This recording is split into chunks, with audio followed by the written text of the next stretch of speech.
Hey, good afternoon, everybody. It is January 20th, 2026, and we are going to read from Genesis chapter 21 and Matthew chapter 20 today. All right, so Genesis 21, Isaac is finally born, the long-awaited son, promised 25 years in the past, and it finally takes place.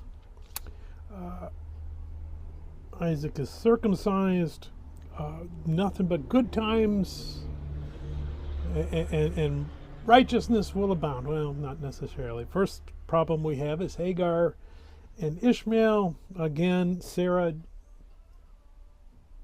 and Hagar are fighting.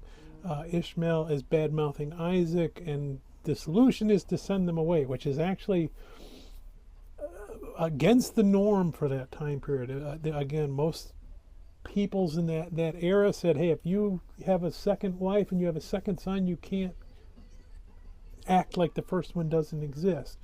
But Abraham does that at Sarah's urging. As they go off, Hagar and Ishmael, it seems like certain doom for them, but God intervenes and says, no, I promised you I was going to keep Ishmael. Not like I'm going to keep Isaac, but he is Abraham's descendant, so we're going to bless him. Again, not quite as much as Isaac. Then we see that Abraham and Abimelech make a treaty. We saw that there was some strife in the past. They're going to fight over a well. And the solution is to make a treaty of, hey, you know what? I'm going to leave you alone. You leave me alone. And that's where this chapter ends. So let's go ahead and read Genesis 21. And the Lord visited Sarah as he had said, and the Lord did for Sarah as he had spoken. For Sarah conceived and bore Abraham a son in his old age at the set time of which God had spoken to him. And Abraham called the name of his son who was born to him, whom Sarah bore to him, Isaac. Then Abraham circumcised his son Isaac when he was 8 days old, as God had commanded him. Now Abraham was 100 years old when his son Isaac was born to him. And Sarah said, God has made me laugh, and all who hear I will laugh with me. She also said, who would have said to Abraham that Sarah would nurse children? For I have borne him a son in his old age.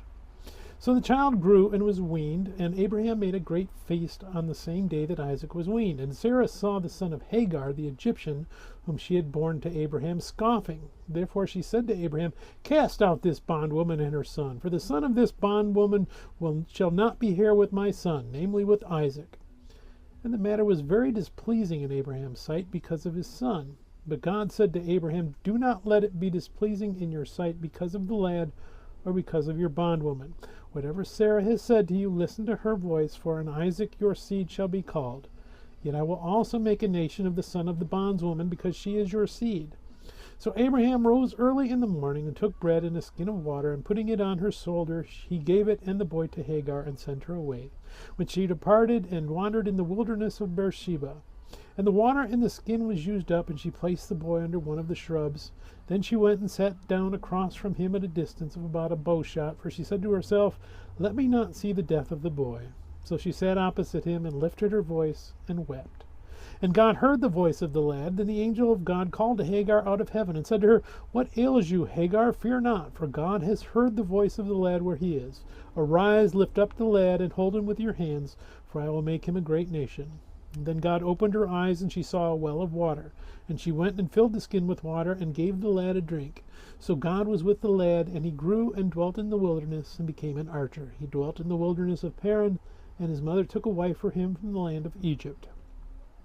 And it came to pass at that time that Abimelech and Phicol, the commander of his army, spoke to Abraham, saying, God is with you in all that you do. Now therefore swear to me by God that you will not deal falsely with me, with my offspring, or with my posterity, but that according to the kindness that I have done to you, you will do to me and to the land in which you have dwelt. And Abraham said, I will swear. Then Abraham rebuked Abimelech because of a well of water which Abimelech's servants had seized. And Abimelech said, I do not know who has done this thing. You did not tell me, nor had I heard of it until today. So Abraham took sheep and oxen and gave them to Abimelech, and the two of them made a covenant. And Abraham set 7 ewe lambs of the flock by themselves. Then Abimelech asked Abraham, what is the meaning of these 7 ewe lambs which you have set by themselves? And he said, You will take the 7 ewe lambs from my hand, that they may be my witness that I have dug this well. Therefore he called the place Beersheba, because the two of them swore an oath there. Thus they made a covenant at Beersheba. So Abimelech rose with Phicol, the commander of his army, and they returned to the land of the Philistines. Then Abraham planted a tamarisk tree in Beersheba, and there called on the name of the Lord, the everlasting God. And Abraham stayed in the land of the Philistines many days. Let's go to Matthew chapter 20.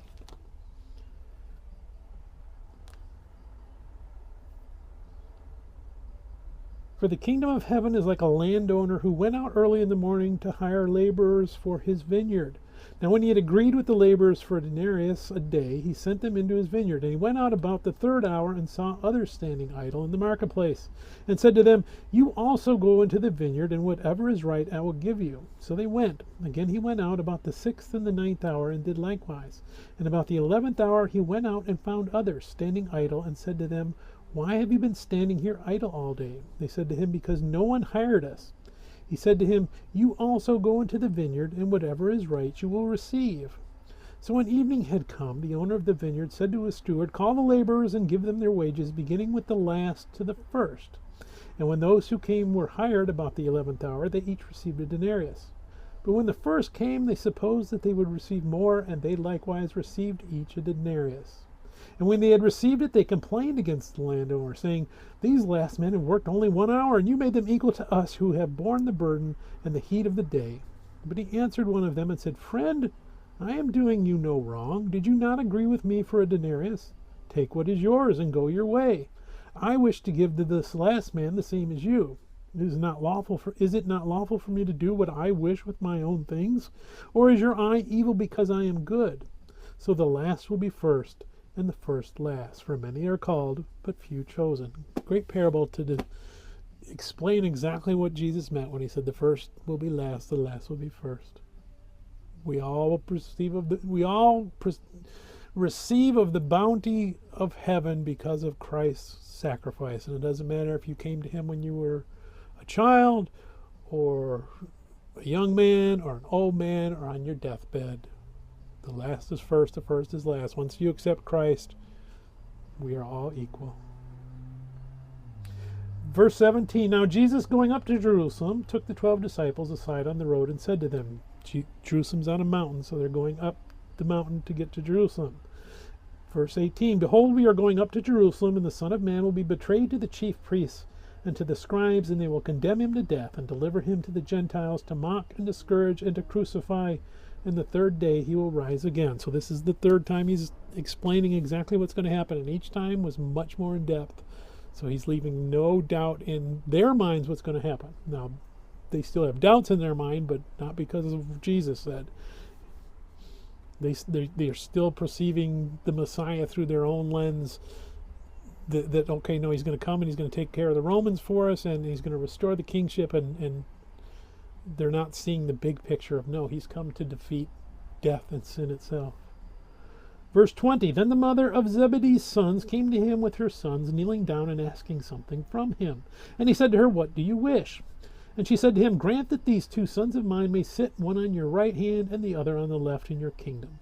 But Jesus answered and said, You do not know what you ask. Are you able to drink the cup that I am about to drink, and be baptized with the baptism that I am about to be baptized with?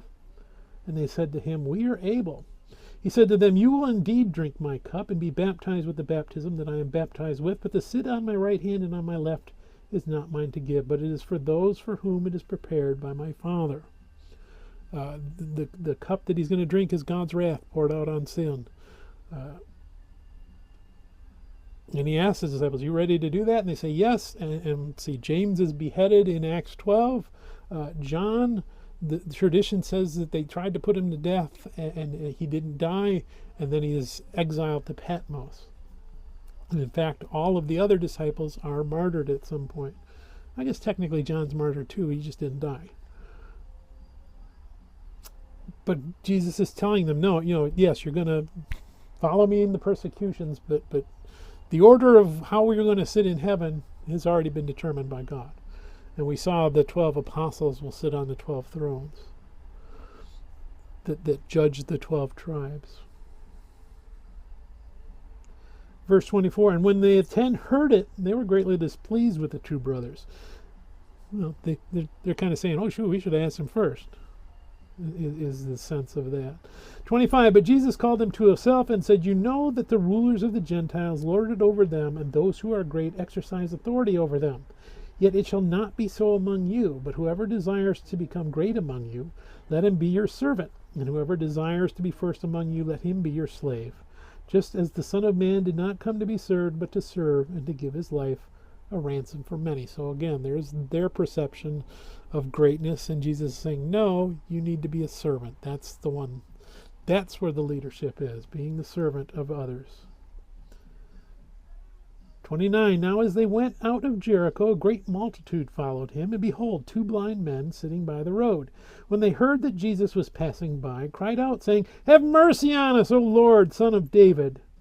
Then the multitude warned them that they should be quiet, but they cried out all the more, saying, have mercy on us, O Lord, Son of David. So Jesus stood still, and he called them and said, what do you want me to do for you? And they said to him, Lord, that our eyes may be opened. So Jesus had compassion and touched their eyes, and immediately their eyes received sight, and they followed him. May God bless the reading of his word. May God bless you. Bye.